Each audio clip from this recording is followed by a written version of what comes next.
समन्ता चक्रवालेषु अत्रा गच्छन्तु देवता सद्धम्मं मुनिराजस्य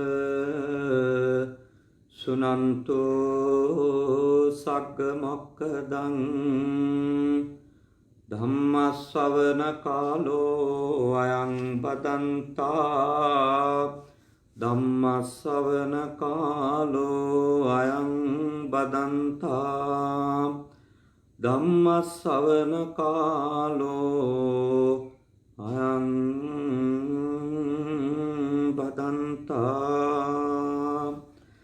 नमो तस्स भगवतो अरहतो सम्मा सम्बुद्धस्स नमो तस्स भगवतो अरहतो सम्मा सम्बुद्धस्स नमो तस्स भगवतो अरहतो सम्मा सम्बुद्धस्स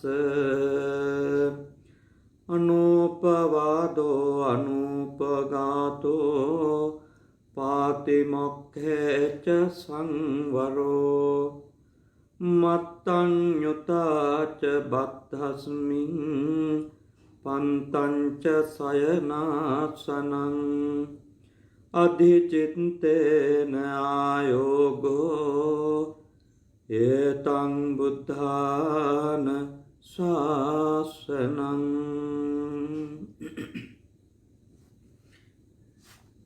कारुणिक श्रद्धाकामी गुणवत् पिंगතුනි මේ උදෑසන ලංකාවේ ජීවත් වෙන අපේ සදහවත් බුද්ධ පුතුන් ශ්‍රාවක පිරිසත් ඒ වගේම ඇමරිකා එක්සත් ජනපදයේ නිව්යෝර්ක් හි ජීවත් වෙන අපේ ශ්‍රී ලාංකික බෞද්ධ අබෞද්ධ සියලු දෙනාමත් ලෝකවාසී අපේ සදහවත් බුද්ධ පුතුන් ශ්‍රාවක පිරිසත් සූදානම් වෙන්නේ ඊටම ශ්‍රද්ධා ගෞරවයෙන් යුක්තව තථාගත බුදුරජාණන් වහන්සේ දේශනා කරපු උතුම් ශ්‍රී සද්ධර්මයට ටික වේලාවක් අහුම්කම් දෙන්නට මේ උතුම් පින්කම අද සිද්ධ කරනු ලබන්නේ ඇමරිකා එක්සත් ජනපදයේ නිව්යෝර්ක්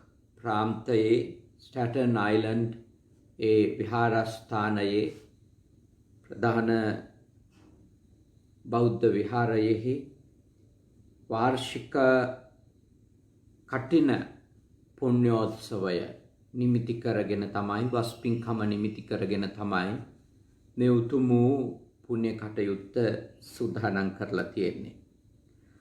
අපේ කල්යාණ මිත්‍ර පරම පූජනීය කොණ්ඩඤ්ඤ මහා ස්වාමීන්ද්‍රයාණන් වහන්සේගේ මඟ පෙන්වීම අනුශාසනාව ඇතුව එම විහාරස්ථානයේ වැඩ සිටින පරම පූජනීය පඤ්ඤාතිස්ස ස්වාමීන් වහන්සේගෙත් රතනතිස්ස ස්වාමීන් වහන්සේගෙත් ඒ වගේම විමල ජෝති ස්වාමීන් වහන්සේගෙත් ආශිර්වාදය මඟ පෙන්වීම ඇතුව මේ වසරේ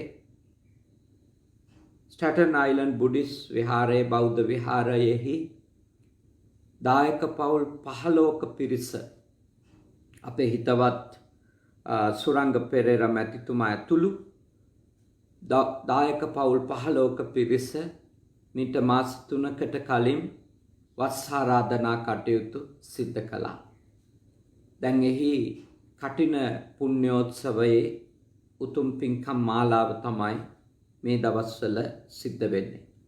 ඒ පවුල් 15 පිරිස තමයි අද මේ ධර්මානුශාසනාවේ දායකත්වය අරගෙන කටයුතු කරන්නේ. සුරංග මැතිතුමත් ලෝචනා මැතිතුමිය සහ ඒ පවුලේ අය, අයිරාංගනී මැතිනිය සහ සිසිල් මැතිතුමා ඇතුළු පවුලේ අය, ඒ වගේම තරංග මැතිතුමා සහ රාජිතා මැතිනිය ඇතුළු පවුලේ අය, පින්සර සහ රොවිනි මැතිතුමන් මැතිනිය ඇතුළු පවුලේ අය, ඉන්දික සහ ඉෂානි මැතිතුමා මැතිනිය ඇතුළු පවුලේ අය, පියේන්ද්‍ර සහ නිත්‍යා ඒ මැතිනිය සහ මැතිතුමන් ඇතුළු පවුලේ අය, ඒ වගේම කමිල සහ සුසන්ති එම මැතිතුමත් මැතිනියත් ඒ පවුලේ අයත්.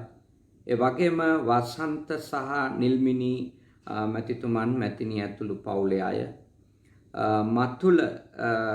මතුලා මැතිනිය ඇතුළු පවුලේ අය. ඒ වගේම චන්දන් and G Svinita, Namal and Champika, ඒ වගේම උදාර සහ යහනි, ගාමිනී දිසානායක, රංජිත් සහ ගයානි, අස්සේල සහ නයෝමි කියන එම මැතිතුමන්ලා මැතිනියන්ලා ඒ පවුල්වල දුව දරුවෝ තමයි මේ උතුම් පින්කමේ දායකත්වය අරගෙන කටයුතු කරන්නේ. ඒ නම් උච්චාරණය කරද්දී සමහර වෙලාවට මගේ කියවීම වැරදි වෙන්න පුළුවන්. ඒ ගැන මම ඔබට කනගාටුව පළ කරනවා සමහර නම් කියවා ගැනීමේදී දෝෂයක් වුණා නම්. ඒත් හොඳ පින්කමක්, හොඳ කුශල කර්මයක් මේ වසරේ ඔබේ දායකත්වය අරගෙන සිද්ධ කළේ. මම දන්නවා ඔබට පැනවිලා තිබිච්ච නීති රීති එක්ක මේ වසංගතය කාලේ තාම දරුණු ලෙස නිව්යෝර්ක් නුවර කේන්ද්‍ර කරගෙන මේ වසංගතය පැතිරිලා ගියා.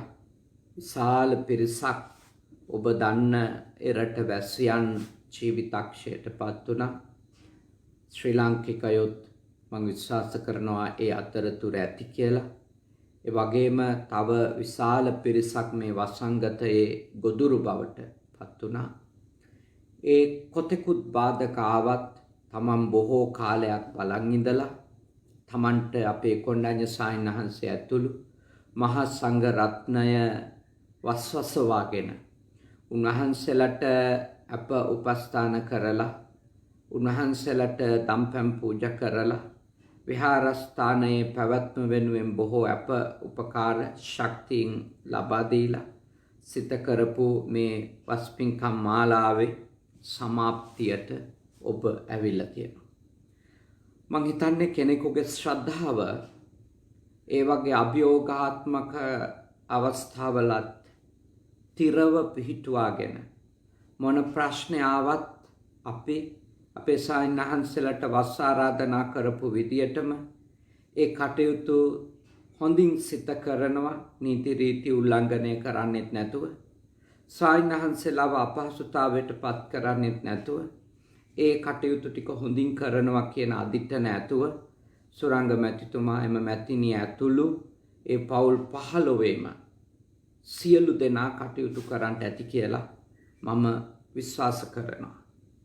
ඉතින් ඒ ඇත්තන්ගේ ඒ වස් ආරාධනා පින් කටයුත්ත නිමා වෙච්ච වෙලාවේ ඒ දම්පැන් පූජා කරමින් 3 මාසයක් ගෙවලා දැන් කඨින චීවරයක් පූජා කිරීමේ උතුම් කටයුතු වලටයි මා දන්න තරමට සූදානමින් සිටින්නේ.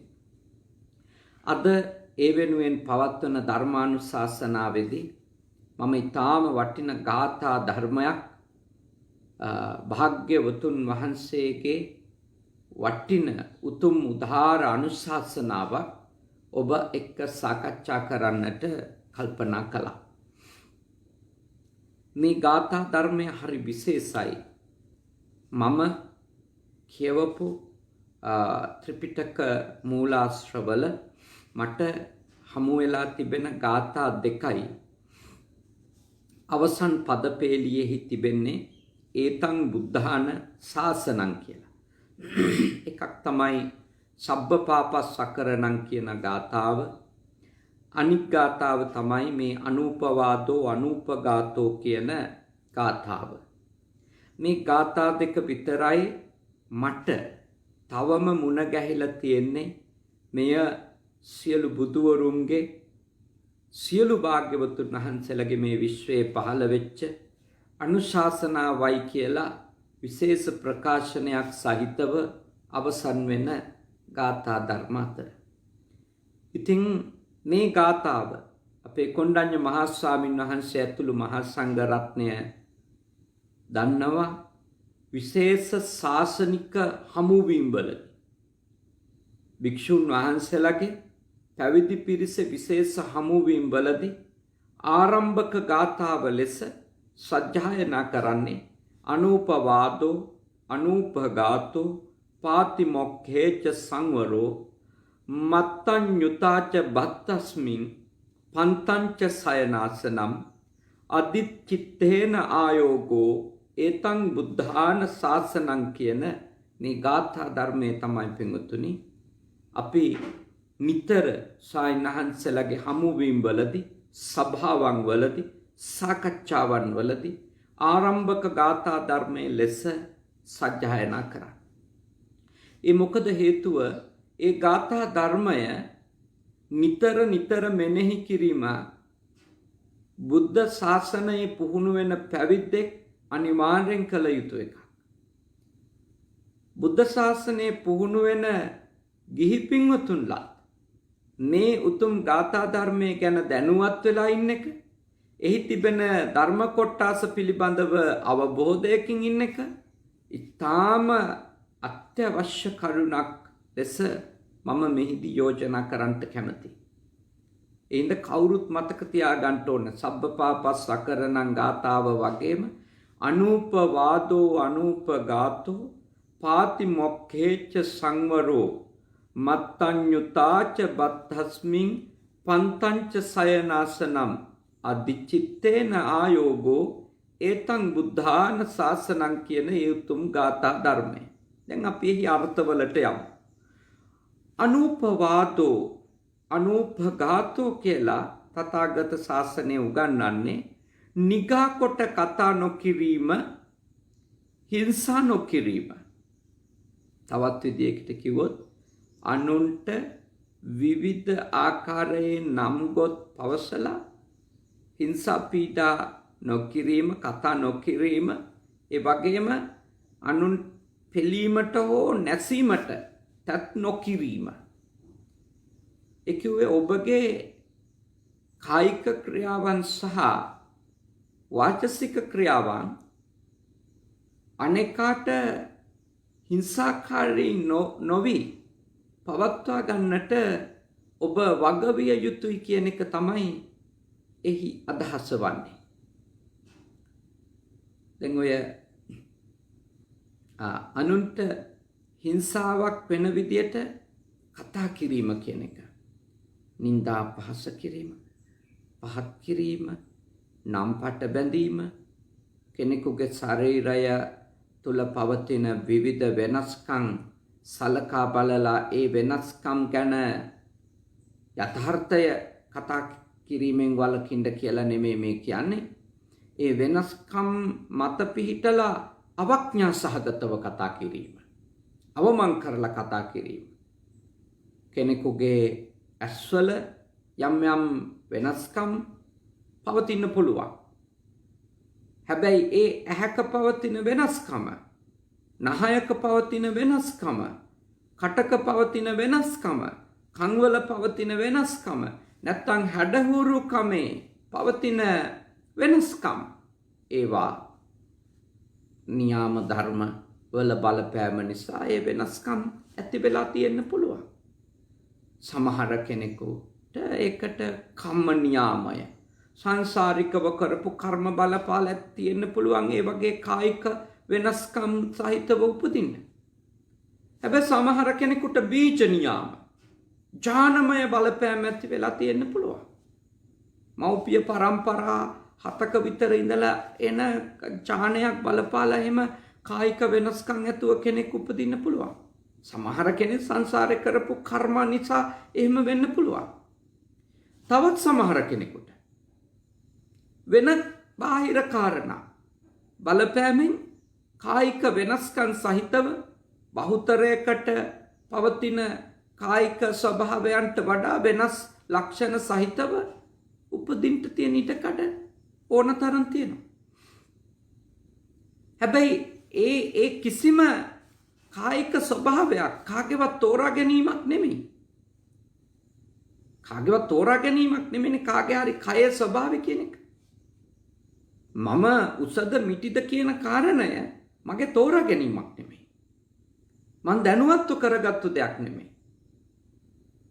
මම සුදුද කළුද කියන කාරණේ මගේ ඇස් දෙක හරියටම පිහිටලා තියනවද නැද්ද කියන කාරණේක මගේ තෝරා ගැනීමක් නෙමෙයි.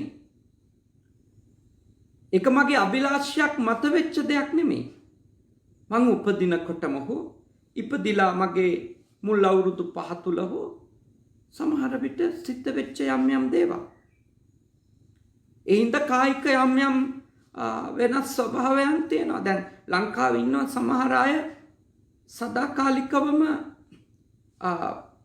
පාදයේ ආබාධ සහිතව අත්වල ආබාධ සහිතව බැලුවම විදපු බේතක් වැරදිලා.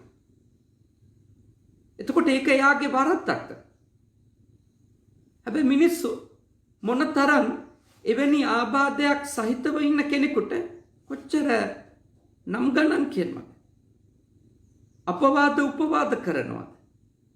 එයා රිදවීමේ චේතනාවෙන්ම එයා හිංසාවකට මානසික පීඩාවකට ලක් කිරීමේ චේතනාවෙන්ම මොනතරම් අවමන් සහගත වචන පාවිච්චි කරනවද? අපිට මතකයි අපි ඉස්කෝලේ යන කාලේ. ඔබට මතකයි ඔබ ඇමරිකාවේ ජීවත් වුණා. ඉස්කෝලේ යන කාලේ මොනතරම් පන්ති කාමරවල ඉන්න යම් වෙනස්කම් සහිත ළමයින්ට වෙනස් යම් කායික අඩුපාඩු සහිත ළමයින්ට දුර්වලකම් සහිත ළමයින්ට හිංසා කරාද බොහෝ අය පන්ති කාමරය ඇතුළේ. කොච්චර නම් පට බැඳ. දැන් ඇමරිකාව වගේ රටකට ගියාට පස්සේදී අපේ කුලය වගේ දේවල් අපේ පළාත වගේ දේවල් යටපත් වෙලා යනවානේ ටිකක්. ඒවා ටිකක් ඔය විශාල මේ ධනවත් වෙනස් සංස්කෘතියක් ඇතුලේ ඒ වගේ කාරණා කාගේවත් ලොකුවට මතුවෙන්නේ නැහැ. නමුත් අපේ රට ඇතුලේදී මම දන්නවා කුලය වගේ කාරණා මත ඉපදිච්ච පවුල් පරම්පරාව කාස්ට් කියන කාරණේ මත හිංසා කරනවා. මිනිස්සුන්ට අපවාද උපවාද කරනවා. ඒ භාග්‍යවතුන් වහන්සේ එපයි කියපු එක අනූපවාදෝ කියන්නේ නිගා කොට කතා නොකළ යුතුයි කියලානේ භාග්‍යවතුන් වහන්සේ දේශනා කරේ. එතකොට කුලය ඇදලා වත්පොහසත්කම් ඇදලා කරන රස්සාව ඇදලා තව කෙනෙකුට නිඳා කරන අපහාස කරන අවමන් කරන ඒගොල්ලෝ ගැන බොහොම පහත් කරලා කතා කිරීම නොකළ යුතුයි කියලා බුදුහාඳුරු දේශනා කළේ. නමුත් අපේ බෞද්ධයෝ පවා අනිත් ආගමිකයෝ ඒගොල්ලොත් මේවා දන්නවද නැද්ද මම දන්නේ නැහැ. ඒ ආගම්වල මේ වගේ දේවල් කතා කරනවා ඇති කියලා මම විශ්වාස කරනවා. බෞද්ධයෝ බුදුදහමේ කොච්චරනම් මේ වැරද්දෙන් වළකින්න කියන එක අපිට අවධාරණය කරලා තියෙද? බෞද්ධයෝ කෙනෙකුගේ කුලය, එයාගේ ප්‍රදේශය, එයාගේ අම්මා තාත්තා, එයා කරන රැකියාව, එයාදී කාරණා මත ඔබ මෙතෙක් කාට හරි එහෙම අවමන් කරලා නින්දාපාස කරලා කතා කරලා තියෙනව නම් මම යෝජනා කරනවා දැන් ඔබ දන්නවා ඒක අපේ බුදුහාමුදුරන්ගේ ශාසනයට පටහැනි. බුදු සසුනට එකඟ කාරණාව වන්නේ අනූපවාදෝ, අනුන්ට නිගා කරලා කතා නොකිරීම. දැන් ඔබට හරි අපි කියමුකෝ අද ඒක පළවෙනි සැරේට ඉගෙන ගන්න කියලා. දැන් ඔබට තේරුම් ගන්න පුළුවන්. සමහර කෙනෙකු ඔබගේ වචන වලින් හිංසාවට ලක්වෙච්ච, ඔබගේ නිന്ദා අපහාස හින්දා පීඩාවට ලක්වෙච්ච කෙනෙක් තවම ජීවතුන් අතර ඉන්නවනම් ඔබ දන්නවනම් ඔබ යාට ගොඩක් රිද්දුවා කියලා මං ඉල්ලා සිටිනවා. පුළුවන් නම් එක සැරයක් හරි යාට කියන්න සමා වෙන්න කියලා. ජීවිතේ යාට ඒ කරපු මානසික හිංසනය වෙනුවෙන් සමාවිල්ලන්න. අඩුම ඔබගේ වචන වලින් නින්දාවට, අපහාසයට, උපවාදවලට ගොදුරු උණු අය දැන් ජීවතුන් අතර නැත්තම් ඔබට කතා කරන්න පුළුවන් සීමාවක නැත්තම් අඩුම හිතින් හිතාගන්න මම වැරද්දක් කළා. මං ඒ වැරද්ද එයාට අදාළව නිවැරදි කරන්න මට අවස්ථාවක් නැහැ. ඒත් මං තව කෙනෙකුට ඒක කරන්න කියන එක.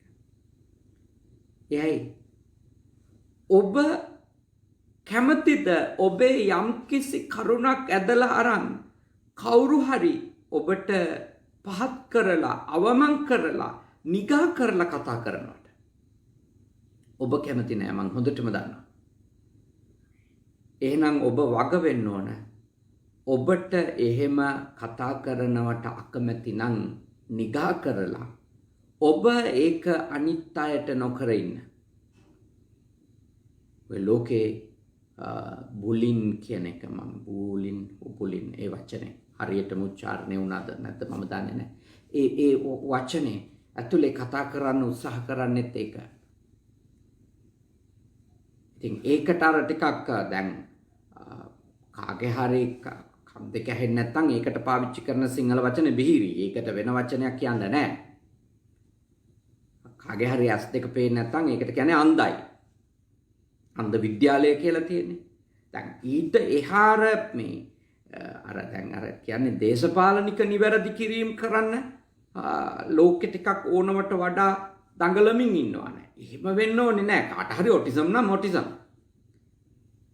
ඇස් පේන්නේ නැත්නම් ඇස් පේන්නේ නෑ. කන් ඇහෙන්නේ නැත්නම් කන් ඇහෙන්නේ නෑ. ඉතින් ඒක මෙයාට කන් ඇහෙන්නේ නෑ කියන එක කීම එයාව අපහසුතාවයටපත් කිරීමක් නෙමෙයි. ඒවට අදාළව මේ තව වචන මොනවද මෙයාට රිදෙයිද අරිදෙයිද ඒ වගේ කාරණාවලට යන්න එපා. අපි පිළිගන්න ඕන අපේ කායිකව ප්‍රශ්නයක් තියෙනම් ඒකට ඒ රටේ භාෂාවේ පාවිච්චි කරන වැදගත් විදියට කියලා එයාගේ තියෙන අපහසුතාවය පැහැදිලි කරන්න ඕන. එයාට යහපතක් කරන්න හිතනවා නම් ඒක චේතනාව තමයි වැදගත්. එයාට තියෙන දුර්වලකම ගැන කතා කරන චේතනාවයි වැදගත්. ඒ වචන වලට වඩා වැදගත් කාරණේ චේතනාව. ඇයි ඔබ එයාට අන්ධයි කියන්නේ? මෙයා අන්ධ කෙනෙක් කියන්නේ? මෙයා බිහිරි කියලා ඔබ කියනව නම් ඒ චේතනාව තමයි වැදගත්. ඔබ ඒක ඒ වචනෙම කියන්න පුළුවන් අවමන් කරන්න. ඒ වචනෙම කියන්න පුළුවන් ඒ පුද්ගලයාව ඒ තැනැත්තා හෝ තැනැත්තියව අපහසුතාවයටපත් කරන්න. බෝධිසත්වයෝ නම් කාලය, දීපය, දේශය, කුලය, මව ඔය ඔක්කොම එතුමන්ගේ මේ ෆ්‍රීවිල් විදියටනේ තෝරා ගැනීමක් විදියටනේ එතුමා උප්පත්තිය ලබන්නේ. අපි කාගේවත් ඒක තෝරා ගැනීමක් නෙමෙයි. අපි මේ ආත්මේ ඉපදිලා ටික කාලෙකින් අපි අඳුර ගන්නවා මෙයා මගේ තාත්තා, මෙයා මගේ අම්මා. තව ටික කාලයක් ගියාට පස්සේ මේක තමයි මගේ රට, මම මේ ජාතියට අයිති. තව ටිකක් කාලයක් යනකොට ඔය කසාද බඳින වයස වගේ එනකොට තමයි ලංකාවේ නම් අපි අපේ කුලේ මොකද්ද කියලා හොයාගන්නේ. මොකද අම්මලා කියනවා අර කුලේ උන් නම් බඳින්න එපා. තාත්තලා කියනවා මේ කුලේ උන් අපිට පෑහෙන්නේ නැහැ. ඔන්න එතකොට තමයි අපි දන්නේ අපිට කුලයක් තියෙනමයි කියලා. ගොඩක් තරුණ ළමයි මාත් එක්ක කියලා කියනවා. මේ කුලේටයි අපි අයිති හාමුදුරනේ අන්තිමට මේ කුලේ ප්‍රශ්නයක් ඇවිල්ලා තියෙන්නේ දැන් මාගේ ආදරයට කියලා කියනවානේ. ඉතින් එහෙම ජීවිතේ එක එක කාලවලදී තමයි දන්නේ එහෙම බලපෑමක් වෙන කරුණු තියෙනවා කියලා. හැබැයි ඒවා යට අර අලු යට ගින්දර තියෙනවා වගේ මිනිස්සුන්ගේ ගාව ඔය කුල කාරණා, ජාතිය, ගෝත්‍රය, පළාත ඔය ආදී කාරණා තියෙනවා. දැන් ලංකාවේ ගත්තොත් උඩ රට මිනිස්සු පහත රට මිනිස්සු ගැන යම් කිසි ආකාරයක අවමන් චේතනාවකින් ඉන්නවා. ඒ හින්දා ඒකට කියන නම් ගණන් තියෙනවා. මම ඒ ඔක්කොම දන්නවා මොන නම් ගණන් කියලාද උඩ රට මිනිස්සු පහත රට මිනිස්සුන්ට නිගා කරන්නේ. පහත රට මිනිස්සු ඒ කියන්නේ මේ ඔය කෑගල්ලෙන් පහළ මිනිස්සු. කුරුණෑගල මෙහා පැත්තේ මිනිස්සු. නෑ ඒගොල්ලොන් විසින් අර ඊට එහාට කියන වෙනම නම් ගණන් තියෙනවා. ඉතින් ඕක ශාසනය තුළ ඉන්න කෙනෙකුට උනත් බුදුරජාණන් වහන්සේ අවබෝධ කරලා තිබුණා. ශාසනයේ මහාන වෙච්ච අය ඉන්නවා ශුද්‍ර කුලයේ අය, වෛශ්‍ය කුලයේ අය, බ්‍රාහ්මණ කුලයේ අය, ශාස්ත්‍රීය කුලයේ අය, වෙනත් පංචම කුල නියෝජනය කරන අය. තථාගතයන් වහන්සේලා දකින්න ඇති මේ කුල ඇදලා නම් ගොත් ඇදලා ශාසනය ඇතුළේ පැවිද්දු නින්දා පාස කරගන්න. අවමන් කරනවා. පහත් කරනවා. තථාගතයන් වහන්සේ දකින්න ඇති. තථාගතයන් වහන්සේ ඒ නිසායි අපට අවධාරණයක් කරන්නේ සියලු ගීයන්ට සියලු පැවිද්දන්ට කරුණා කළා ඉස්සෙල්ලම සිහියෙන් කටින් වචන එළියට දාන්න කියලා. කට පරිස්සම් කරන් ඉන්න රංචුවක් එක්ක ඉන්නකොට කියලා. අනිත් අයගේ වෙනස්කම් එක්ක අනිත් අයගේ අනන්‍යතා එක්ක සූදුවක නියැලෙන්න එපා කියලා. ඒව මත පදනම් වෙලා කාගේවත් ජීවිත එක්ක සෙල්ලම් කරන්න එපා කියලා. ඉතින් මම යෝජනා කරනවා දැන් මේ රට ඇතුළෙම ඉන්න අයට මේවා ඉක්මවා ගිහිල්ලා වැඩ කරන්න තරම් තාම ප්‍රඥාව නැති පිරිසක් ඉන්න පුළුවන්. තාමත් ඔළුව හැදිච්ච නැති අය. ඒත් මම යෝජනා කරනවා ඇමරිකාවට හරි යුරෝපෙට හරි ඔය වෙනත් මේ රටෙන් එහා රටකට ගියපු අයට දැන් Taman ටිකක් අඩුම වෙන රටක් හරි දැකලා තියෙනවනේ. ඒවයි ජීවිත කොහොමද ගෙවෙන්නේ වැදගත් මිනිස්සුන්ගේ කියලා. ඔය රටවල් වලත් කාස්ට් එක ඇද්දේ නැතත් ක්ලාස් එක හරි අදිනවා කියලා මම දන්නවා. නේ විවිධ ඇඟේ වර්ණ බලනවා කියලා මම දන්නවා. ඒවා මත අවමන් කිරීම උසස් කිරීම තිබෙන බව මම දන්නවා. නමුත් ඔය කොයි රටක හරි බුද්ධිමත් මිනිස්සු ප්‍රඥාවන්ත මිනිස්සු කොයි රටක කොයි ජනතාවක් අතර ජීවත් වුණත් වැදගත් මිනිස්සු තව කෙනෙකුගේ කුලය හින්දා යාට නිකා කරන්නේ. අම්මා තාත්තා දිහා බලලා ළමයාට නිගා කරන්නේ. කෙනෙකුගේ කායිකව තියෙන වෙනස්කම් බලලා කෙනෙකුට තියෙන අයිතිවාසිකම් අඩු කරන්න හෝ නිନ୍ଦා අපහාස කරන්න යන්නේ. ඒව කරන්නේ වැදගත් මිනිස්සු. ප්‍රඥාවක් තියෙන මිනිස්සු. නුවණක් තියෙන මිනිස්සු. යහපත අයහපත මොකද කියලා හරියට තේරුම් ගත්ත මිනිස්සු. කවදාකවත් එහෙම කරන්නේ නැහැ. ඒ හින්දා මම ඔබෙන් ඉල්ලා සිටිනවා ඔබත් අනූපවාදෝ අනුන්ට නිගා කරන්නේ නැති කෙනෙක් වෙන්න. පළවෙනි කාරණේ. ඊළඟට අනූපඝාතෝ තථාගතයන් වහන්සේ දේශනා කරනවා. එතන අදහස තමයි අනුන් පෙලීමට හෝ නැසීමට කටයුතු කරන කෙනෙක් වෙන්න එපා කියන එක. අනුන් පෙලන්න, එක කායිකව හිංසා කරන්න, ළඟට නසන්න, මරලම දාන්න කටයුතු කරන කෙනෙකු බවට පත් වෙන්න එපා කියන එක මම ඔබට යෝජනා කරනවා. එතෙන්ටපත් වෙන්න එපා. අනුන්ට කායිකව තලාපෙලා දැමීම අනිකාට කායික හිංසන පැමිණවීම කරන කෙනෙක් වෙන්න එපා. ඒ කියන්නේ මේ එළියේ ආයත මහා සමාජයට නෙමෙයි, ගේ ඇතුළෙත් නේ. ගේ ඇතුළෙත්. ඇත්තටම මම වුණත් පහුගිය අවුරුදු ගානෙම සමහර වෙලාවට පොඩි හමුදුරුලා හදාගන්න තමයි. අවුරුද්දට කීප වතාවක් පොඩි හමුදුරුලට වේවැලෙන් දඬුවම් කරපු අවස්ථාවල් තියෙනවා. හැබැයි මම දැන් අවුරුද්දක් විතර වෙනවා හරියටම එක පොඩි හමුදුරු කෙනෙකුටවත් මගේ ගාව පුහුණු වෙන එක ළමයෙකුටවත් වේවැලකින්වත් එක පාරක්වත් ඉරට්ටකින්වත් ගහලා නැහැ. මට හිතුණ එකක් තමයි ඇයි මම කාටවත් හදාගන්නවත් හිංසා කරන්නේ කියලා. ගහන්නේ නැහැ මම. ඉතින් පිරිවෙනේ ගුරුවරු නම් පාඩම් දුන්නේ නැති උනම් මට කියලා තියෙනවා හාඳුනේ වේවැල අරන් යන්න වෙනවා. ඔබ වහන්සේ ගහනවද නැද්ද කියන එක ඔබ වහන්සේගේ කාරණයක්. නමුත් මේ පොඩි නමලා පාඩම් කරන් එන්නේ වේවැල් පාරක්වත් දුන්නේ නැතොත් වැඩ කරන්නේ පොඩ්ඩක් හරි කටපාඩම් කරන්න තියෙන ටික කරන් එන්නේ ලියන්න ටික තියෙන ටික ලියන් එන්නේ. ඒක මං කියලා තියෙන්නේ ඔබ වහන්සේලාගේ ස්වාධීන තීරණය. හැබැයි හිංසා කරන්න බෑ. හිංසා කරන්න බෑ. ළමයෙකුට අපි එක තේරුම් අරන් මේ ජීවත් වෙන්න ඕනේ කියලා. අපි ගුරුවරු විදියට අපි තේරුම් ගන්න ඕන අපිට කාටවත් හිංසා කරන්න බෑ කියන එක. ඒක ඔබ වහන්සේලාගේ හිතට තේරුම් කරන්න මගේ වයසට හරියනකොට ඔබ වහන්සේලාත් ඒක සහ මුලින්ම වැඩක් නැති එකක් ලෙස තේරුම් ගනි. මම මේ වාරේ නිවාඩු දෙන්න කලිනුත් ඒ සායනාන්සලත් එක්ක අපි කතා කරපු සාකච්ඡා ඇතුලේ අපි කතා කරගත්ත එකයි. මම ඒක අතහැරලා දානවා. මම ඔබට යෝජනා කරනවා පුළුවන් නම් තවම බැරි වෙයි. පුළුවන් නම් හදා ගන්නවත් කාටවත් ගහන්න නැති කෙනෙක් වෙයි. තරහට, ද්වේෂයට, දරුවන්ට හෝ බිරිඳට හෝ සැමියාට හෝ කායික හිංසා කරන කෙනෙක් වෙන්නම එපා. හැබැයි ඔය හදා ගන්න කියන චේතනාව තියෙන්නේ. ඒකෙන්වත් ඒ චේතනාවෙන්වත් මම යෝජනා කරනවා පුළුවන් නම් කාටවත් පහර දෙන්නේ නැති කෙනෙක් වෙන්න පුළුවන් නම්.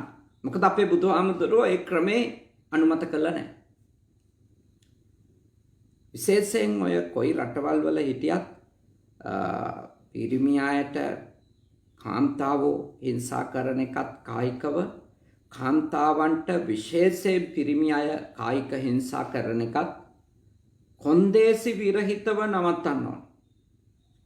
ඔය රටවල් වල නීතිය නිසා ගහන්න බෑ, කාන්තාවකට පහර දෙන්න බෑ, පිරිමියෙකුට පහර දෙන්න බෑ, නීතියේ පහර දෙන්න බෑ කාටවත්. මම දන්නවා ඔබලා ජීවත් වෙන රටවල් වල ඒ පහර දීමට අදාළව දැඩි නීති ක්‍රියාත්මක වෙනවා. හිංසාවට ඕන එකක් ආගියුමන්ට් එකකින් ඉවර වෙන්න ඕනි කියන තැන තමයි ඔවුන්ගේ සීමාව. නමුත් තවම ඉන්නවා ගෙවල් වල ඇමරිකාවට නෙමෙයි බ්‍රහ්ම ලෝකෙට ගියත් තමන්ගේ නෝනට අල්ලන් ගහනා ඉන්නවා. අල්ලන් ගහනවා. අර සිංහල කාන්තාව නිසා ඉතින් පොලිසියට කෝල් කරන්නෙත් ඇතුව ගුටි කාගෙන ඔය දුක් විඳගෙන ඉන්නවා. ඒ රටවල් වලත් ඉන්නවා. මම දන්නවා. මං යෝජනා කරනවා ඔබ ඉන්න රට ගැන හිතලා නෙමෙයි.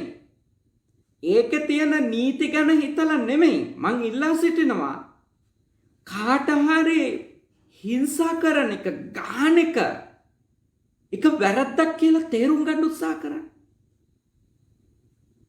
ඒක කොච්චර වැරදිද මාත් එක්ක ජීවත් වෙන කෙනාට, මගේ අසල්වැසියන්ට, මට පාරේ තොටේදී හමු වෙන මිනිස්සෙකුගේ ප්‍රශ්නකදී මට ඇති වෙන ආවේගයට මං ඒ මිනිසයාට ගහන එක කොච්චර මේ සත්තුන්ගේ ගතියක් නේද කියන එක තේරුම් ගන්න. දැන් සමහරු ගහන්නේ බයට. සමහරු අනිකාව මරන්නේ බයට. ඒ කියන්නේ තමන්ට හිංසාවක් කරන්න කලින් තමන් හිංසාව කරනවා කියන එක ඒක අර්ථයක් සමහරුන්ගේ. ඔය සර්පයෝ මරන මිනිස්සු. සර්පයෝ දැන් මම ලංකාවේ විශාල මේ සර්ප විශේෂ ජීවත් වෙන රටක් නේ. විශාල වශයෙන්.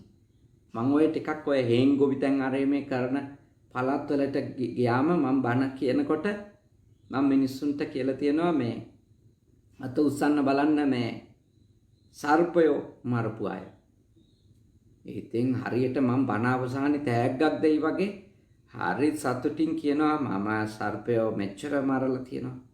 මේ සර්පයොන්ට නම් ඉන්න දෙන්න හොඳ නැහැ. අර කියලා තියෙනවා කවියකත් මොකද්ද දැක්ක නෑර මෝඩයා ඔන්නෝම කියලා මේ සර්පයා දැකලා තතෑරලා යන්නේ නැත්තම් මහා මෝඩෙක් කියලා. ඔය වගේම මාත් එක්ක ධර්ම සාකච්ඡාවලදී මිනිස්සු කියලා තියෙනවා. ඒ කියන්නේ මිනිස්සු හිතනවා සර්පෙක් දැක්කොත් එයා මරන්න ඕනි කියලා. සර්පයෝ අපිට කරදර කරන්නේ නැහැ. අපි යාලට සංඥාවක් දෙනවා නම් අපේ පැරණි වැදගත් මිනිස්සු කැලේකාරී යනකොට රිටක් අරගෙන ඒ රිටෙන් පොළවට තට්ටු කර තමයි යන්නේ. මොකද සර්පයන්ගේ කන් හරීම සියුම්, යාලට ඇහෙනවා දුරක ශබ්ද. එතකොට ඒගොල්ලෝ කරන්නේ ඒ ශබ්දය එනකොට ඒක මගහැරලා යනවා. ගොඩාක් සර්පයෝ එහෙමයි. පණින සර්පයෝත් ඉන්නවා. නමුත් ගොඩක් සර්පයෝ පැනලා යනවා. ඉතින් අපි සර්පයෝ මිනිස්සු මරලා තියෙන්නේ ඇත්තටම මේ ඒගොල්ලෝ හිතනවා ඒගොල්ලන්ට කරදර කරන්න කලින් මේ එයාලට අපි කරදර කරන්න හරි කියලා. ඒ ගොඩක් එහෙම තමයි මිනිස්සු මරණ කට්ටිය, මිනිස්සුන්ට ගහන අය. ඒ අර මට මතකයි පොඩි කාලේ ඉස්කෝලේ අපි ඉගෙන ගන්න කාලේ, මං ඉස්කෝලේ යන කාලේ මං අවුරුදු කිහිපයක් ඉස්කෝලේ ගියේ ශිෂ්‍යත්වයට දක්වා විතරයි. ඒ කාලේ අර පන්තිවල ඉන්න මේ වැඩිහිටි අයියලා අපිට කියනවා මේ බය නැත්තම් මුගේ කකුල පාගපන් කියලා. එහෙම මට කියලා තියෙනවා. ඉතින් මම බය නැති බව පෙන්වන්න අර මගේ පන්ති අනිත් යාළුවන්ගේ කකුල පාගනවා. එක්ක කියනවා හරි මුලින්ම ගහන එක තමයි බය නැත්තේ. ඒ වගේ මහා මේ පහත් වැඩවලට අපිව අපේ පන්තියට වඩා ඉහළ පන්තිවල ඉඳපු අය අපිව යොදවලා තියෙනවා. ඒක තමයි ඇත්ත. මම ඔබට යෝජනා කරනවා ඒවා මේ මිනිස්සු සමහර විට කරන්න ඇත්තේ ඒගොල්ලන්ට ජීවිතය කියන්නේ මොකක්ද? මනුස්ස ගති කියන්නේ මොකක්ද? වැදගත්කම කියන්නේ මොකක්ද? බෞද්ධකම කියන්නේ මොකක්ද? ධර්මය අපිට කියලා දීලා තියෙන්නේ මොකක්ද කියලා අබමල් රේණුවක තරම්වත් අවබෝධයක් නැති මිනිස්සු වෙන්න පුළුවන්. ඇත්ත වශයෙන්ම ඒ කාලේ අපිට එහෙම යෙදෙව්වේනේ. මම ඒ යෙදවීම් අනුව මම හිංසා කරලා තියෙන කෙනෙක්. ඒ පෙන්වන්න එපා අපි බය නැහැ කියලා. ඉතින් පණිනවා කණෙන් අදිලා තියෙනවා කොණ්ඩෙන් ඇදලා තියෙනවා. බය නැත්තම් පුළුවන් නම් තල්ලු කරලා දාන්නකෝ මම තල්ලු කරලා දාලා තියෙනවා. කොච්චර දැන් තේරෙන කොච්චර පව් වැඩ දේවා. අපේ බුදුහාඳුරුවෝ අපිට කියන්නේ කාටවත් එහෙම හිංසා කරන්න එපා. අපි කැමතිද? දැන් මම හිතන්නේ අත්තනම් උපමං කත මං කැමතිද මගේ කණෙන් අදිනවා. මං කැමතිද මට කනට ගහනවට. මං කැමතිද මගේ මූණ ටිකක් ගහලා යනවට. මං කැමතිද මට පයින් ගහනවට. මං කල්පනා කරනකොට මට අවබෝධ වෙනව නෑ මං කැමති නෑ එකකටවත්. මං ඔබෙන් අහනවා ඔබට කරනවට අකමැති ඒ කායික හිංසා ඇයි ඔබ අනිකාට කරන්නේ? පුළුවන් තරම් උත්සාහ කරන්න. ඒ වගේ හිංසකෙක් නොවී ඉන්න. පුළුවන් තරම් උත්සාහ කරන්න. අපිට ඔය හිංසා කරන මානසිකත්වය එන්නේ බලය ලැබෙන්න. බලය. ලොකු හාමුදුරු කෙනෙක් වුණාට පස්සේ මට හිතෙච්ච එකක් තමයි අපේ ලොකු හාමුදුරුලත් පොඩි හාමුදුරුලට ගහලානේ හැදුවේ. අපි පොඩි හාමුදුරුලා කාලේ කොච්චර ලොකු හාමුදුරුලා අල්ලන් ගැහුවද? ඒ නිසා ඉතින් මේගොල්ලෝ හදන්න නම් ගහන්න ඕන තමයි. මට හිතෙන එක. ඒ අර අපේ ඇතුලේ අපි කුටි කාපු හින්දා එන වෙනම ද්වේෂයක් කියලා තමයි මම දැන් හිතන්නේ. අපි කුටි කාපු හින්දා අපි හිතනවා අපිත් ගහන්න ඕනි කියලා. ඔය රැග් කරන අයගේ චෛතසිකේම තමයි ගොඩක් වෙලාවට ගොඩක් වෙලාවට ඔය අපේ වැඩ කරන්නේ අර රැග් කරන අයට තියෙන්නේ ඒ තමන් රැග්ුණා කියන එකනේ. තමන්ට වැඩිහිටි ශිෂ්‍යයෝ යුනිවර්සිටි එකේදී මෙහෙම කරා. ඒ නිසා ඊළඟ කණ්ඩායම අලුත් කට්ටිය ආවම මමත් එහෙම කරනවා. ඒ වගේම එකක් තමයි ලොකු ආමුදුරුවෝ අපිට ගහපු හින්දා අපිත් ගහලා පටන් ගන්න එක. ඉතින් මං ඉල්ලා සිටිනවා දැන් මට 40ක් වෙනවා. මට තේරෙනවා ඒක වැරදි. මං ඒක නවත්තගෙන තියෙනවා. මං ඔබට යෝජනා කරනවා පුළුවන් මම මහරහතන් වහන්සේ කෙනෙක්වත් සෝතාපන්න වෙච්ච උත්තමයෙක්වත් නෙමෙයිනේ. මම ධර්මයේ පුහුණු වෙන සාමාන්‍ය තාම කෙලෙස් තියෙන ශ්‍රද්ධාව දියුණු කරගන්න වීරිය කරන සීලය දියුණු කරගන්න වීරිය කරන ගුණයක් ධර්මයක් පොඩ්ඩක් හරි කෙවන මොහොතේ දියුණු කරගන්න ඕනි කියලා හිතන සාමාන්‍ය ස්වාමීන් වහන්සේ කෙනෙක්.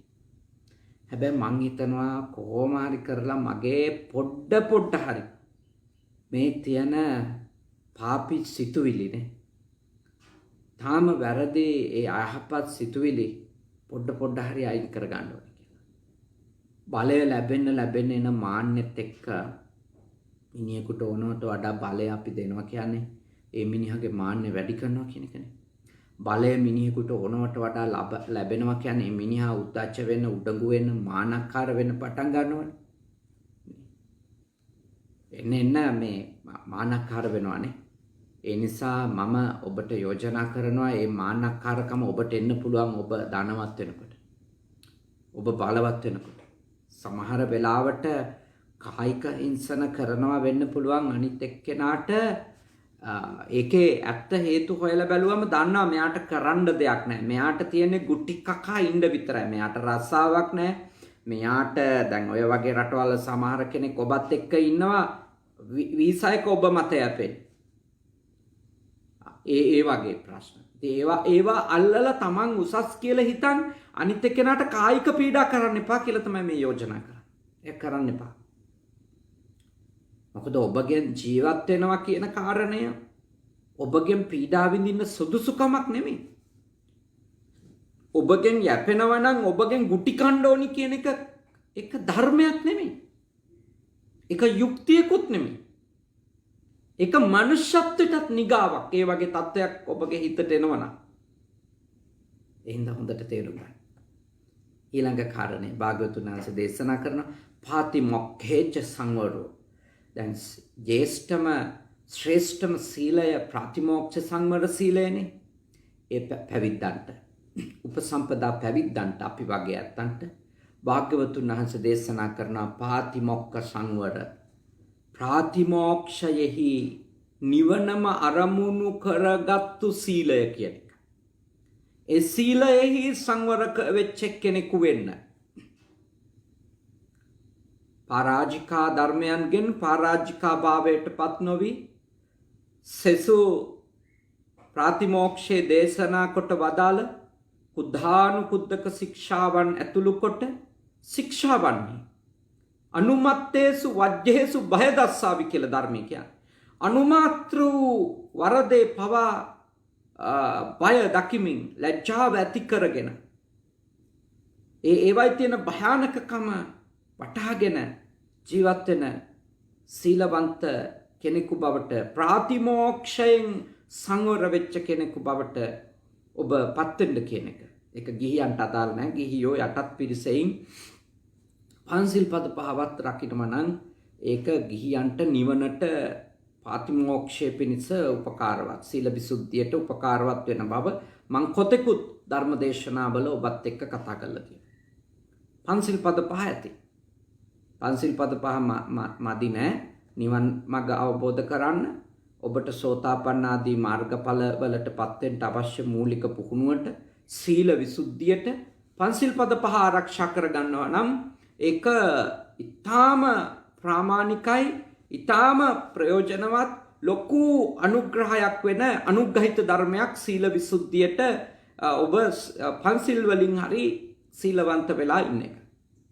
ඒ ගැන බොහෝ කාරණා මම විවිධ දේශනාවල ඔබත් එක්ක සාකච්ඡා කරලා තියෙන නිසා ඒ ගැන වැඩි මනත් කරුණු මේ දේශනාවේදී මතු කරන්නට අපේක්ෂා කරන්නේ නැහැ. මොකද ප්‍රාතිමෝක්ෂ සංවරය නම් කුමක්ද කියලා කතා කරන්න ඕන ගිහියොත් එක්ක නෙමෙයි, පැවිද්දොත් එක්ක නිසා. ඒක ගිහියොත් එක්ක කරන්න අවශ්‍ය දේශනයක් නෙමෙයි. කවුරු හරි කෙනෙක් මහාන වෙන්ඩාවොත් අපි ඇත්තත් එක්ක ප්‍රතිමෝක්ෂය කියන්නේ මොකක්ද කියන එක ගැන අපි සාකච්ඡාවක් සිදු කරනවා. හරි. ඊළඟ කාරණේ ඒක වැදගත් ඔබට. මත්තං යුතාච බත්තස්මින්. භෝජනයෙහි මාත්‍රාව දන්නා කෙනෙකු බවට පත්වීම. පමණ දැන ආහාර ගන්නෙකු වීම. නුවණින් විමසා බලමින් ආහාර ගන්නෙකු වීම. හරිම වටින ධර්මයක් ලෙස සියලු බුදුවරුන්ගේ අනුශාසනාවේ අවධාරණය කරනවා. මොකද කායික පාසු විහරණය පිණිස නුවණින් අවබෝධ කරගෙන ප්‍රමාණය දැන මාත්‍රාව අවබෝධ කරගෙන ආහාර පාන ගන්න කෙනෙක් බවට පැවිද්දපත් වෙන්න ඕනේ. හිතු මනාපෙට හිතුණු දේ හිතුණු ප්‍රමාණයට ආසාව මත මුල් වෙලා ආහාරය ගන්න කියලා භාග්‍යවතුන් වහන්සේගේ දේශනාවේ නැහැ. භාග්‍යවතුන් වහන්සේගේ දේශනාවේ අපිට අවධාරණය කරන්නේ කුමක්ද? ආහාරය බෙදා ගන්නා තැන, පිළිගන්නා තැන ඉඳලා සිහිය සහ නුවණ පැවතිය යුතුයි. බෙදා ගන්න තැන ඉඳලම සිහිය තියෙන්න ඕන. නැත්තම් පමණ ඉක්මවල බෙදා ගන්නවනේ. ප්‍රමාණ ඉක්මවල බෙදාගත්තොත් ප්‍රමාණ ඉක්මවල කනවා. ඒ දෙක ප්‍රමාණ ඉක්මවල බෙදා ගැනීම සමහර විට ආහාර නාස්ති කරන්න හේතු වෙන කාරණයක්. ප්‍රමාණ ඉක්මවල භුක්ති විඳීම, අනුභව කිරීම, බත්ත සම්මතෝ බත්මත ඇති වෙන්න, උග්‍ර නිදිමතකින් යුක්ත වෙන්න. බත නිසා බත ඇතුලේ පැහැෙනකොට උග්‍ර නිදිමතක් එනවා. අන්න ඒ උග්‍ර නිදිමතට ප්‍රධාන හේතුවක් තමයි අපි ආහාරය පමණ දැන ප්‍රමාණය කොච්චරද කියලා තේරුම් ගන්නේ නැතුව භුක්ති විඳින එක. කොච්චර ලෙඩවලට හේතුවක්ද නේ? පමණ දැන ආහාර ගන්නේ නැති එක මොන තරම් මිනිස්සුන්ට කායික රෝග හදලා තියනවාද? බොනෝ වෙන බොහෝ රෝගවලට හේතුව අපි නුවණක් නැතුව ගන්න ආහාර වේලවල් බව මා කොතෙකුත් දේශනාවලදී ඔබට පෙන්වලා දීලා තියෙනවා. කොතෙකුත් දේශනාවලදී. ඒ නිසා අදත් යෝජනා කරනවා ආහාර ගැන සිහිනුවණින් වැඩ කරන්න. ආහාර ගැන සිහිනුවණින් වැඩ කරන්න. ආහාර ගැන සතිමත් වෙන්න. බෙදා ගන්න ප්‍රමාණය, කන ප්‍රමාණය ගැන, වතුර ටික බොන ප්‍රමාණය ගැන සතිමත් වෙන්න. ඥානවන්ත වෙන්න. එතකොට භෝජනේ මත්තඤ්ඤුතා භෝජනයෙහි මාත්‍රාව දැනගත්තු කෙනෙකු බවට ඔබ හැම මොහොතකම පත් වෙලා නම් සිටින්නේ. ඔබට හරිම ඉහළ ප්‍රතිලාභ මේ බුදු සසුනේ ලබා ගන්නට පුළුවන්. මොකද කය ලෙඩ වුණොත් මානසික පුහුණුවට ඒක බාධාවක් වෙන්න පටන් ගන්නවා.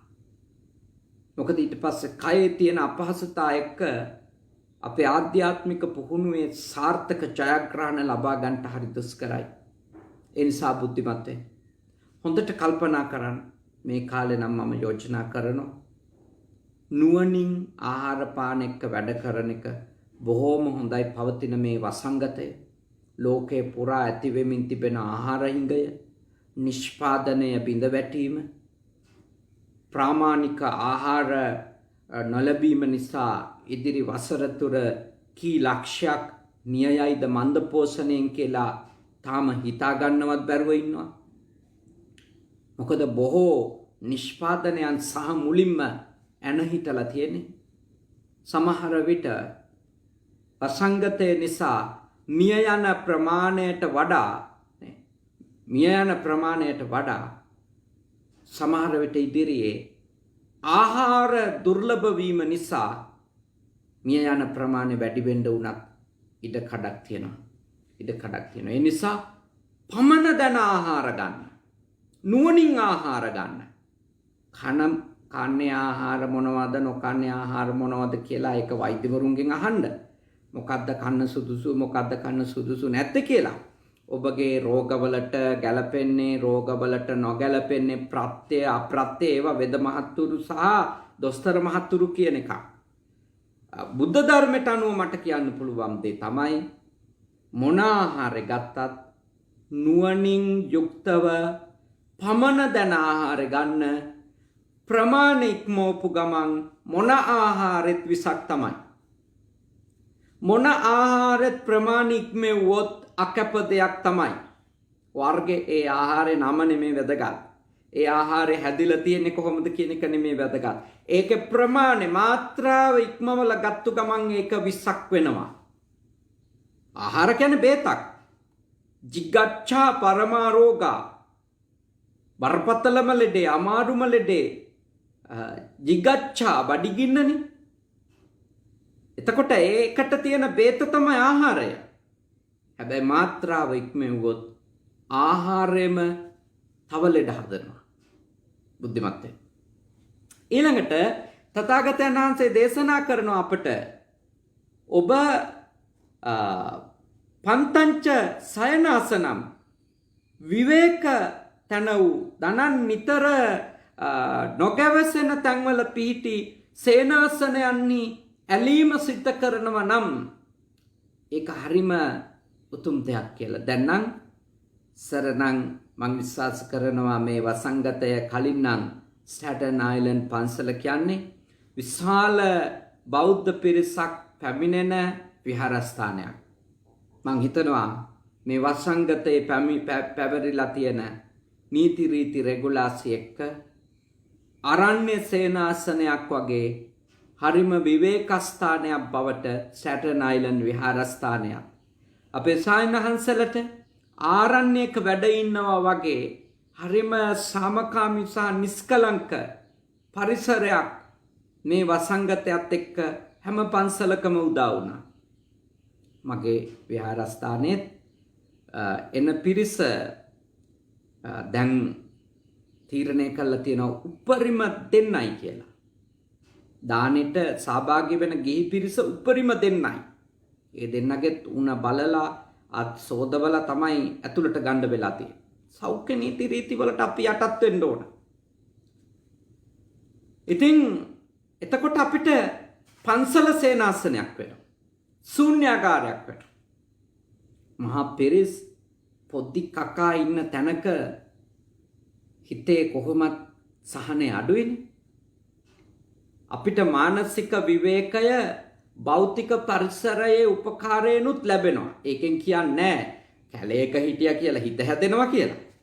කැලේක ඉන්න පුළුවන් හිත පොඩ්ඩක්වත් හැදිච්ච නැති කෙනෙක්. වනාන්තරවල ඉන්න පුළුවන් අමු කුහකයෝ ඕන තරම් ඉන්න පුළුවන්. ඒත් භාග්‍යවතුන් වහන්සේ දේශනා කළා ශුන්‍යාගාරය බොහෝ විවේක සහිත සේනාසනයට ඔබ කැමති වෙන්න. ඒ කිව්වේ මොකද්ද? මේ ඇත්තටම කිව්වොත් ඒකේ ගැඹුරු ධර්ම අර්ථය වන්නේ අපි ඔය මිනිස්සුත් එක්ක ඉන්නකොට අපි ඇඩික්ට් වෙනෝනේ ඒගොල්ලන්ට. ඒගොල්ලන්ට ඇබ්බැහි වෙනවනේ.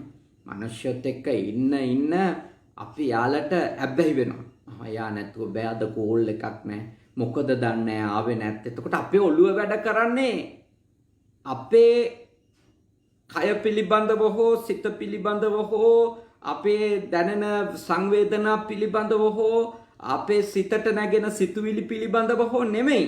අපේ අවධානය ආරේ ආවේ නෑ, මෙයා ආවේ නෑ, මොනවා වෙලාද දන්නේ, කෝල් එකක්වත් නෑ, වෙනද නම් මැසේජ් එකක් හරි තියෙනවා, එහෙමත් නෑ.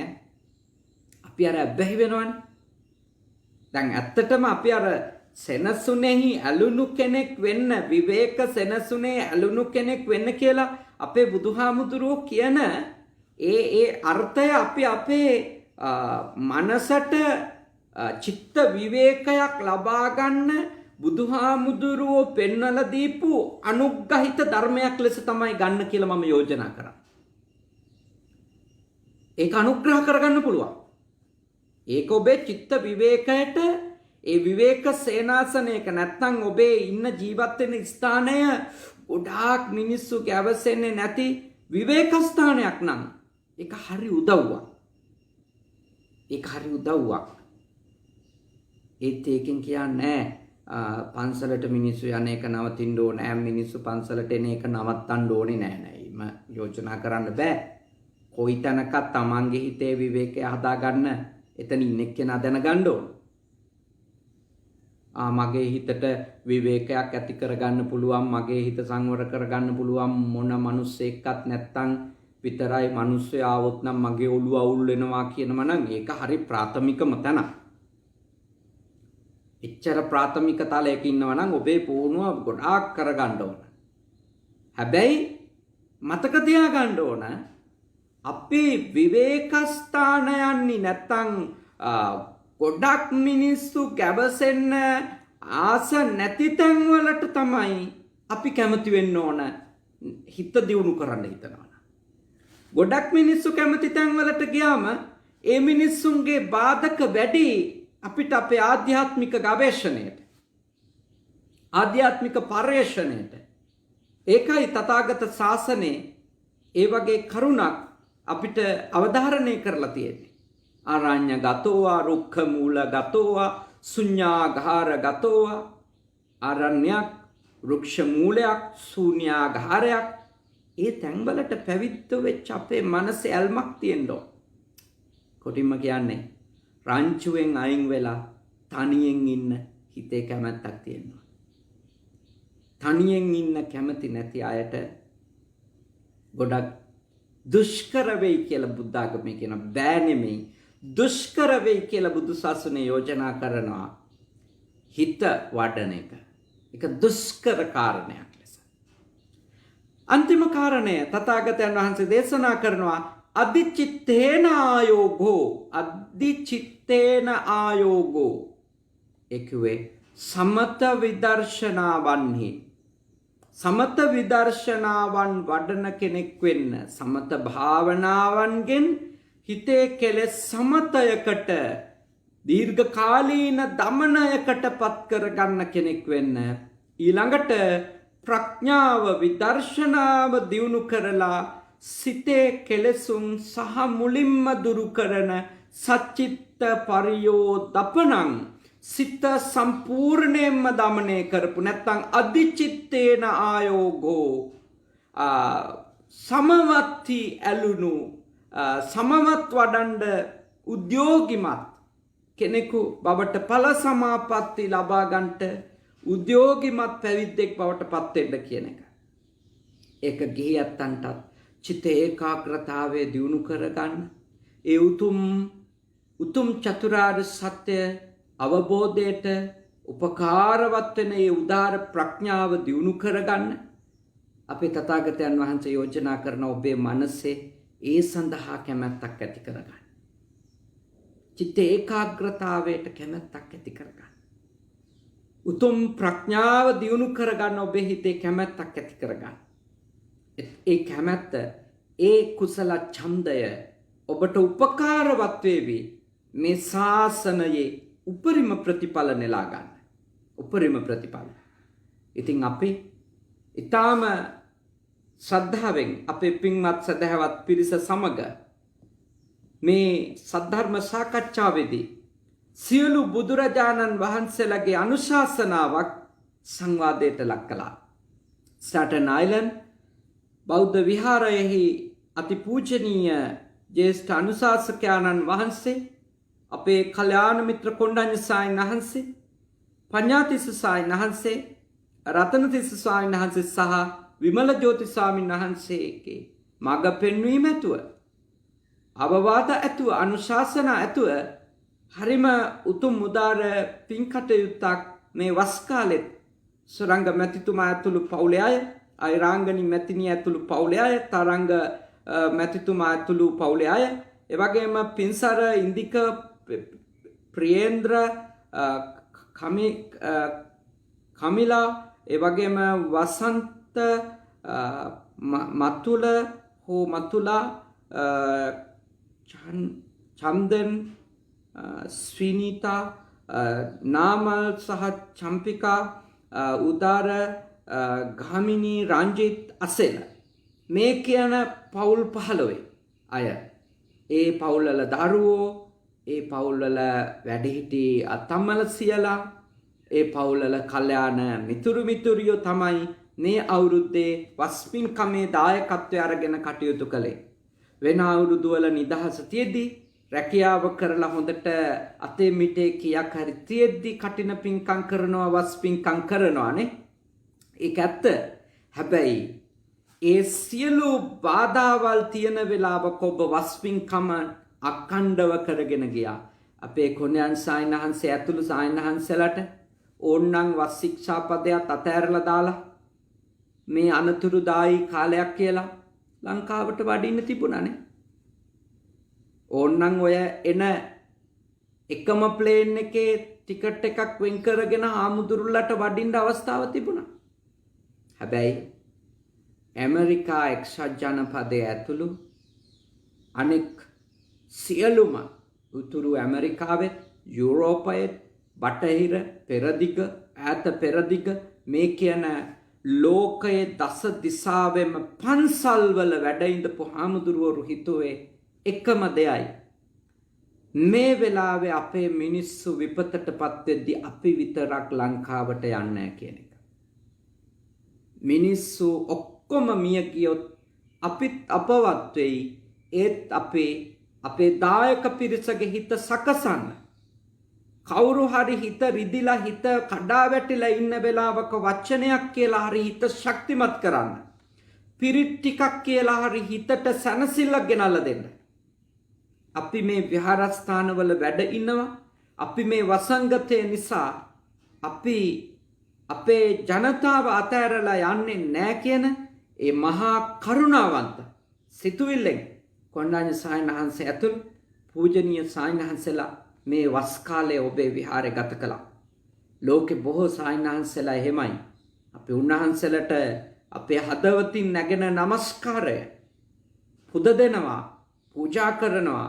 ඔබ වහන්සේලා මිනිස්සු කෙරෙහි දක්වපු කරුණාව ගැන, දයාව ගැන, අනුකම්පාව ගැන ඒ ස්ථානවල වැඩ ඉඳගෙන සමහර විට YouTube එකෙන්, සමහර විට Facebook එක පාවිච්චි කරගෙන, සමහර විට Zoom එක පාවිච්චි කරගෙන මිනිස්සුන්ගේ හිත හදපු ඔබ වහන්සේලාට අපි ආශිර්වාද කරනවා. ලක්දිව කරන සියලු පින්කම් වලින් ඔබ වහන්සේලාට විශේෂයෙන් නිදුක් බව ලැබේවා, නිරෝගී බව ලැබේවා, සුවපත් බව ලැබේවා. අටමස්ථාන 12 මස්ථාන ඇතුළු සියලු පුද බිම් තුල වැඩ සිටින උතුම් සර්වඥ ධාතුන් වහන්සේලාගේ අනන්ත ආශිර්වාදය ඔබ වහන්සේලාට ලැබේවා. ඔබ වහන්සේලාට කායිකව, මානසිකව නිදුක් සම්පන්න, නිරෝගී සම්පන්න ජීවිත උදා වේවා. තව තවත් ලෝකේ පුරාම විසිරී සිටින අපේ ශ්‍රී ලාංකික උතුම් ජනතාව වෙනුවෙන් මෙහෙවරක් කරන්නට ඔබ වහන්සේලාට සනසිල්ල, කායික, මානසික සුවපත්භාවයම උදා වේවා කියලා මා හදවතින්ම මේ වෙලාවේදී ප්‍රාර්ථනා කරනවා, ආශිර්වාද කරනවා. රැස් කරගත් සියලුම පින් කුසල් අපි අනුමෝදන් කර සිටිනවා දෙවියන්ට. ඒ උතුම් දෙවියන්ගේ ආශිර්වාදය එසුරංග මැතිතුමා ඇතුළු ඒ පවුල් 15ෙම සියලු දෙනාටත්, ඒ වගේම ස්ටැටන් අයිලන්ඩ් විහාරස්ථානයේ සියලුම දායක පිරිසටත්, නිව්යෝක් නගරයේ විතරක් නෙමෙයි ඇමරිකා එක්සත් ජනපදයේ පුරාම සිටින සියලුම ශ්‍රී ලාංකිකයින්ට වගේම ඒ රටවාසී සියලු ජනතාවටත්, ලෝකවාසී සියලු දෙනාටත් අපේ බුද්ධ පුතුම් Facebook පිටුව සමග මේ වෙලාවෙත් එකතු වෙලා සිටින සියලුම දෙනාටත්, YouTube channel එක, බුද්ධ පුතුම් YouTube channel එක සමග එකතු වෙලා මේ දේශනාව ශ්‍රවණය කරන හැමෝටමත් දෙවියන්ගේ ආශිර්වාදය ලැබේවා. අපේ මව් රටත් වේගයෙන් මේ වසංගතයේ ගොදුරක් බවට පත්වෙමින් තිබෙන වෙලාවේ අපේ මව් රට වන මේ ශ්‍රී ලංකා දීපයටත් කරදර බාධක අඩු වේවා. සියලු ජනතාවට, සියලු ආගම් අදහන සියලු ජාතීන්ට නිදුක් බව, නිරෝගී බව, සුවපත් බව උදා වේවා. දෙවියෝ රටත් සමස්ත ජනතාවත් රකිත්වා. උතුම් දෙවිවරුද මේ පින්බලෙන් නිවන් අවබෝධ කරත්වා. සාදු සාදු සාදු. ඒ වගේම ඔබ හැම දෙනාගේම මේ පවුල් 15 අය නමින් මිය ගිය සියලුම ඥාතීන්ටත්, අපවත් වී වදාළ සියලුම සායනහන්සේලාටත්, සමස්ත ලෝකවාසී මේ වසංගතයෙන් මිය ගිය සියලු ජනතාවටත් මේ පින් අත් වේවා. දුකින් මිදේවා. සසර ගමනින් නිදහස් වෙලා උතුම් නිවනම අවබෝධ කරත්වා. සාදු සාදු සාදු. අවසාන වශයෙන් ඔබ අප හැම දෙනාටම මේ වැනි ව්‍යාධි නැති, රෝග නැති, ජරාවක් නැති, මරණයක් නැති උතුම් අමා මහ නිවනම අවබෝධ කරන්නට අපි කරපෝ මේ පිනද, මේ කුසලයද අපි හැම දෙනාටම පාරමී ධර්මයක් වේවා. සාදු සාදු සාදු. ආකාසට්ටා ච බුම්මට්ටා දේවා නාග මහිත්‍තිකා පුඤ්ඤන්තං අනුමෝදිත්වා චිරන් රක්ඛන්තු ශාසනං. ආකාසට්ටා ච බුම්මට්ටා දේවා නාග මහිත්‍තිකා පුඤ්ඤන්තං අනුමෝදිත්වා චිරන් රක්ඛන්තු දේශනං. ආකාසට්ටා ච බුම්මට්ටා දේවා නාග මහිත්‍තිකා පුඤ්ඤන්තං අනුමෝදිත්වා චිරං රක්ඛන්තු මම් පරන්ති තී. තෙරුවන් සරණින් නිදුක් බව, නිරෝගී බව, සුවපත් බව උදා වේවා.